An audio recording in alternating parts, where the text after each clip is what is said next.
Hello बच्चों, कैसे हैं आप सब। उम्मीद है आप सब बहुत अच्छे होंगे और आपकी पढ़ाई भी बहुत अच्छी चल रही होगी। आज के लेक्चर में हम चैप्टर स्टार्ट कर रहे हैं बीएससी फाइनल ईयर का 6 सेमेस्टर का एसिड एंड बेसिस और HSAB कंसेप्ट, मतलब hard soft acid base concept. ठीक है, हार्ड सॉफ्ट जो एसिड बेस कंसेप्ट है वो चैप्टर, ये कंप्लीट चैप्टर हम पढ़ेंगे इस सीरीज़ में रहेगा। तो हम स्टार्ट करते हैं। देखिए, पहले तो आप सबसे पहले बताइए कि एसिड किसको बोला जाता है, एसिड क्या होता है और बेस क्या होता है। आप सबको तो एसिड और बेस हमें बताना है कि क्या होता है। एसिड आप सबको पता है, जो हमने छोटी क्लासेस में पढ़ा है कि जो सोरेन टेस्ट होता है, क्या होता है सोरेन टेस्ट, और जो लिटमस पेपर को, कौन से लिटमस पेपर को, ब्लू टू किस में कन्वर्ट कर देता है, रेड में। ठीक है, बेस क्या पढ़ा था हमने, बिटरिन टेस्ट होता है, और जो कि रेड लिटमस पेपर को किस में कन्वर्ट कर देता है, ब्लू में कन्वर्ट कर देता है। पर ये हमारे किसी काम का नहीं है, ये छोटी क्लासेस की बात है। तो हम सबसे पहले थ्योरी पढ़ रहे हैं जो कि दी गई थी, अरेनियस ने उसको बताया था कि एसिड हम किसको बोलेंगे। तो ये कंसेप्ट के जो मेन पॉइंट्स हैं सारे आपको अच्छे से ध्यान होने चाहिए, फिर आप कोई भी क्वेश्चन सॉल्व कर सकते हैं। ठीक है, अरेनियस ने क्या बोला था कि भाई जो H पॉजिटिव रिलीज करे, ठीक है, क्या बोला उन्होंने, जो एसिड वो होते हैं जो H पॉजिटिव रिलीज़ करते हैं, पर कब करते हैं बच्चों, तो वो पानी में होते हैं। मतलब कि उसके अकॉर्डिंग, अरेनियस के अकॉर्डिंग, कोई भी एसिड तब होता है तब वो पानी में जाके H पॉजिटिव आयन को रिलीज़ करे। मतलब कि जो H2 है उसको होना, उसकी प्रेजेंस बहुत ज़रूरी है। ठीक है, तो जो भी चीज़, जो भी कोई सब्सटेंस होगा, अगर वो पानी में जा कर के H पॉजिटिव रिलीज़ करता है तो वो अरेनियस एसिड कहलाता है। क्या कहलाता है, अरेनियस एसिड। फिर अगर आप अरेनियस बेस की बात करें तो जो पानी में जा कर के OH नेगेटिव आयन को रिलीज़ करता है वो कहलाता है बेस। तो एसिड वो जो पानी में जा कर के H पॉजिटिव आयन को रिलीज़ करें, और बेस वो जो OH नेगेटिव आयन को रिलीज़ करें। खास बात ध्यान रखनी है कि वो पानी में बात कर रहे हैं। ठीक है, अब देखो, आप पता है आपको प्रोटॉन किसको बोलते हैं। आप देखो, H नेगेटिव को बोलते हैं आप हाइड्राइड, और H नेगेटिव को बच्चों आप क्या बोलते हैं, हाइड्राइड, और H पॉजिटिव को आप क्या बोलते हैं, प्रोटॉन बोलते हैं। ठीक है, तो आपने सुना होगा कि ये मोनोप्रोटिक एसिड है और ये डाइप्रोटिक है या ये पॉलीप्रोटिक है। तो अगर आपको बोला जाए भाई HCl है तो ये मोनोप्रोटिक है, मतलब सिर्फ एक H पॉजिटिव आयन रिलीज़ करेगा, और जो दो से ज़्यादा, जैसे दो जो आयन रिलीज़ करेगा, जैसे कि H2SO4 है, जो दो आयन रिलीज़ करेगा H पॉजिटिव, उसको क्या बोलेंगे, डाइप्रोटिक एसिड बोलेंगे। पर जो दो से ज़्यादा H पॉजिटिव आयंस को रिलीज़ करता है उसको क्या बोलते हैं आप, पॉलीप्रोटिक एसिड बोलते हैं। क्या बोलते हैं, पॉलीप्रोटिक एसिड।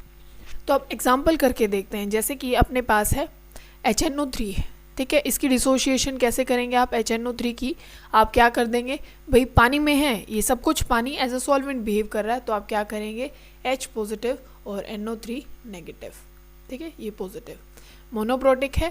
और अगर आपके पास एसिटिक एसिड हो, एसिटिक एसिड ये आपके पास है, और इसकी अगर आप इसको डिसोशिएट करते हैं तो ये CH3CO नेगेटिव प्लस में H पॉजिटिव, तो ये अरेनियस एसिड हुआ। अगर आप बेस की बात करते हैं, या फिर एक बार आप H2SO4 को ब्रेक डाउन करें, H2SO4 दो बार आप उसकी डिसोशिएशन करेंगे, एक बार तो क्या लिखेंगे, HSO4 नेगेटिव, क्योंकि सिर्फ एक H पॉजिटिव निकाला आपने, H पॉजिटिव, फिर इसको फिर से डिसोशिएट करेंगे, किसको, HSO4 नेगेटिव को। ठीक है, क्योंकि दो आयन दे सकता है ना, या तो आप सीधा दो रिलीज़ कर दें, क्योंकि पर हमें स्टेप में दिखाना है, तो एक बार और करेंगे, तब आप जाके क्या लिखेंगे, SO4 नेगेटिव, और प्लस में एक H पॉजिटिव आयन और निकल जाएगा। या आप डायरेक्ट क्या लिख देते, इसको सीधा, इसको टोटली ब्रेक डाउन करना होता तो आप लिख देते HSO4 नेगेटिव और दो H पॉजिटिव आयन बाहर निकल गए। अब यहाँ से क्वेश्चन पता है क्या पूछा जाता है कि H2SO4 ज़्यादा जल्दी H पॉजिटिव आयन को रिलीज़ करेगा कि HSO4 नेगेटिव, मतलब कि एसिडिक ज़्यादा कौन होगा, जो जितना जल्दी H पॉजिटिव आयन को रिलीज़ करता है वो उतना ज़्यादा एसिडिक होता है। ये बात हमें पता है ना। तो अब देखो कि एक तो H2SO4 है और एक HSO4 नेगेटिव है, तो एक तो H2SO4 ने H पॉजिटिव आयन को दिया और एक इस वाले ने दिया, तो ये वाला इतना जल्दी नहीं देगा जितना कि H2SO4 ने दिया। इसका कारण क्या है बच्चों, जो पहली डिसोशिएशन होती है वो फास्ट होती है, दूसरी स्लो हो जाती है। कारण क्या है, क्योंकि इसके ऊपर आ गया चार्ज, और अपनी पूरी केमिस्ट्री में किसी भी मॉलिक्यूल के ऊपर चार्ज, तो इसी वजह से जो पहला आप K1 रेट माने और इसको K2, तो ज़्यादा कौन सा होगा? K1, क्योंकि जो दूसरा होगा वो थोड़ा सा उसका रेट स्लो होगा क्योंकि चार्ज आ गया है। ठीक है, अब हम बेसिस की बात करते हैं। बेस क्या बोला था कि जो OH नेगेटिव आयन को रिलीज़ करेगा वो क्या कहलाएगा? बेस। जैसे कि आपके पास NaOH है, कंडीशन यहाँ भी है कि पानी में होना चाहिए, तो किस में ब्रेक डाउन हो जाएगा? Na positive OH negative. अगर आपके पास CaOH का ट्वाइस है, इसका कॉमन नेम बताओ मुझे क्या होता है? स्लैग्ड लाइम होता है। क्या होता है बच्चों? स्लैग्ड लाइम इसको हम बोलते हैं। तो ये कैसे ब्रेक डाउन हो जाएगा? Ca2 पॉजिटिव और 2 OH नेगेटिव आयन बाहर निकल जाएंगे। ठीक है, ये भी क्या है? 2 OH नेगेटिव आयन दे रहा है और ऊपर वाला क्या है? सिर्फ 1 OH नेगेटिव आयन रिलीज़ कर रहा है।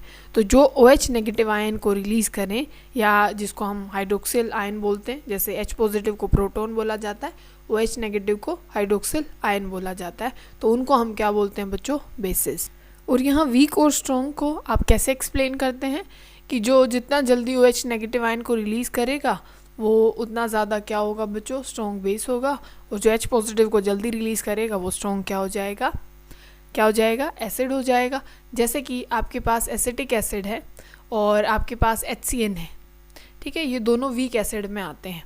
और बेसिस में वीक कौन आता है? जैसे कैल्शियम हाइड्रोक्साइड है, जो अभी मैंने बोला स्लैग लाइम जिसको बोलते हैं, या फिर अमोनियम हाइड्रोक्साइड है NH4OH, ये भी एक वीक बेस होता है, या फिर एल्यूमिनियम हाइड्रोक्साइड LOH का थ्राइस, ये भी क्या है? वीक बेस में आता है। ये आपको ध्यान रखना है। अब एक चीज़ आपको ध्यान से समझनी है बच्चों, आपने देखा होगा कि कई बार हम जैसे ये लिखा हमने कि HCl है और हमें ये पता है कि भाई, और ये किसकी प्रेजेंस में हो रहा है? H2O की प्रेजेंस में, और यहाँ निकलता है H पॉजिटिव। कई बार हम H पॉजिटिव ना लिख करके हम क्या लिख देते हैं यहाँ पे? H3O positive. तो हम ऐसा क्यों लिखते हैं? देखो, जो H पॉजिटिव आयन है, H पॉजिटिव जो आयन है, क्योंकि अब पूरे जिसमें वो HCl है वहाँ पे चारों ओर क्या होगा? पानी होगा ना। तो H पॉजिटिव फटाफट किसके साथ रिएक्ट कर जाता है? H2O के साथ रिएक्ट कर जाता है। तो ये पॉजिटिव है, तो इसको कौन? ये जो ऑक्सीजन है ये इसको अपने साथ अटैच करा लेता है। तो यहाँ पे क्या बन जाता है? ये H है और 2 H ये हैं, तो H3O, और ऑक्सीजन पे आ गया पॉजिटिव, जिसको आप हाइड्रोनियम आयन बोलते हैं। बात समझ गए? अब फिर से पॉजिटिव है, तो आपके जो पूरा जो सॉल्यूशन है उसमें और पानी भी होगा, तो ये फिर से पानी के साथ रिएक्ट कर सकता है कि नहीं कर सकता? अब फिर से ये वाला ऑक्सीजन, क्योंकि ऑक्सीजन पे पॉजिटिव है, ये इसको इलेक्ट्रॉन देगा, तो क्या बन जाएगा? H5O2 positive. तो जो H पॉजिटिव आयन है वो ऐसे एग्जिस्ट भी करता है और वो ऐसे एग्जिस्ट भी करता है। आप फर्दर भी इसको रिएक्ट करा सकते हैं। कैसे? कि आपके पास क्या आया? H5O2 पॉजिटिव, इसको एक बार पानी के साथ फिर से रिएक्ट करा दीजिए, क्योंकि यहाँ पॉजिटिव है, तो ये इसके साथ रिएक्ट करेगा, तो क्या बन जाएगा? H7O3 positive. तो जो H पॉजिटिव आयन है या जो हाइड्रोनियम आयन है उसकी कई फॉर्म होती है। वो ऐसे एग्जिस्ट कर सकता है, ऐसे भी कर सकता है, ऐसे भी, अलग अलग तरीके से। सेम तब OH नेगेटिव आयन रिलीज़ होता है। क्या होता है बच्चों? OH नेगेटिव आयन रिलीज़ होता है, वो भी पानी के साथ क्या करता है? रिएक्ट करता है। वो भी पानी के साथ रिएक्ट करता है। तो अब देखो क्या बन जाएगा? ये 2 H हैं और ये क्या? अब बोलो क्या बन जाएगा? H3O2 negative. क्या बन गया? H3O2 negative. ये फिर से पानी के साथ रिएक्ट करेगा, तो क्या बन जाएगा? H5O3 negative. तो समझ गए ना बच्चों? तो जो OH नेगेटिव आयन है वो ऐसे एग्जिस्ट भी कर सकता है, ऐसे भी। तो ना ये फॉर्म गलत होगी OH नेगेटिव आयन का रिलीज होना, और ना ही ये वाली फॉर्म गलत होगी। तब बेस होता है, तो आप देखना यहाँ नेगेटिव आयन्स आपको मिलेंगे। और तब एसिड होता है, तो जैसे ये H3O पॉजिटिव था या ये H5O2 पॉजिटिव था, तो इनका आपको ध्यान रखना है। अब बच्चों हमें देखनी है लिमिटेशन अरेनियस कंसेप्ट की। देखो, अगर आपने सुना हो तो जो CO2 होता है वो भी एसिड होता है, या आपने SO2 को सुना हो वो भी क्या होता है? एसिड होता है। या आपने अमोनिया को सुना हो, ये क्या होता है? बेस होता है। पर अरेनियस ने तो बोला जो H पॉजिटिव आयन को रिलीज़ करेगा वो क्या होता है? वो एसिड होता है। और जो OH नेगेटिव आयन को रिलीज़ करे वो क्या होता है? बेस होता है। पर ना तो CO2 के पास H पॉजिटिव, ना SO2 के पास H पॉजिटिव और ना NH3 के पास OH नेगेटिव। तो इसका मतलब अरेनियस के अकॉर्डिंग CO2 एक एसिड नहीं है, पर ये तो एसिड होता है। और ना अरेनियस के कंसेप्ट के अकॉर्डिंग अमोनिया एक बेस है, पर अमोनिया तो बेस होता है। इसका मतलब जो क्या है अरेनियस कंसेप्ट की, ये इसकी लिमिटेशन है कि वो नहीं बता पाया कि CO2 SO2 एक एसिड है, वो कैसे, मतलब कि ये सिर्फ एप्लीकेबल है उन तक जिनके पास H पॉजिटिव आयन है। और ये कंसेप्ट सिर्फ वहीं लग सकता है कि जो किस में रिएक्शन शो कर सकें, पानी में, मतलब एक्वस सॉल्यूशन में। नॉन एक्वस में वो उस कंसेप्ट को एक्सप्लेन नहीं कर पाए। हम तो देखते हैं कि जो नॉन एक्वस सॉल्वेंट है, जैसे अमोनिया में भी एसिड बेस रिएक्शन होती है, अमोनिया भी एज अ सॉल्वेंट बिहेव करता है, BH3 भी एज अ सॉल्वेंट बिहेव करता है। तो ये एक लिमिट है, सिर्फ वो पानी में ही वही जो डिज़ोल्व करके H पॉजिटिव आयन दे वहीं तक, तो ये उनकी लिमिटेशन रही। ठीक है।